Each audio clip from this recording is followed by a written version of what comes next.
আমার প্রিয় ইলিশ। এই দেখো, দেখেছো বন্ধুরা, ইলিশ মাছ। আজকে ইলিশ মাছ হবে, কি মজা! ইলিশ মাছ খাবো। ইলিশ আমার ভীষণ প্রিয়। ইলিশ মাছ ভাপা করার জন্য নিয়ে নিয়েছি ইলিশ মাছ, আর নিয়ে নিচ্ছি সাদা সর্ষে, কালো সর্ষে, কাঁচা পাকা লঙ্কা, আর নিয়ে নেবো একটু নুন, কারণ নুন দিয়ে বাটলে শুনেছি সর্ষে দিতে হয় না, তার জন্য একটু নুন দিয়ে সর্ষেটাকে বাটবো। আর একটু জল দিয়ে এবার মিক্সিতে ভালো করে বেটে নেব। এবার মাছটাকে ভালো করে মেখে নেব। দিয়ে দিলাম সর্ষে বাটা,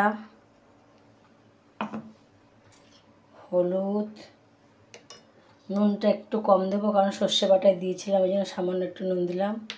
আর দেবো কাঁচা তেল, দিয়ে ভালো করে মাছটাকে মেখে নেব।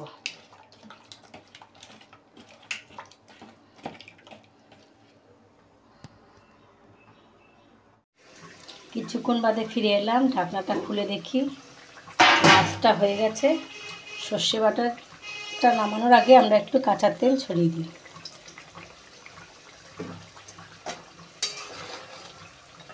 মাছ রেডি।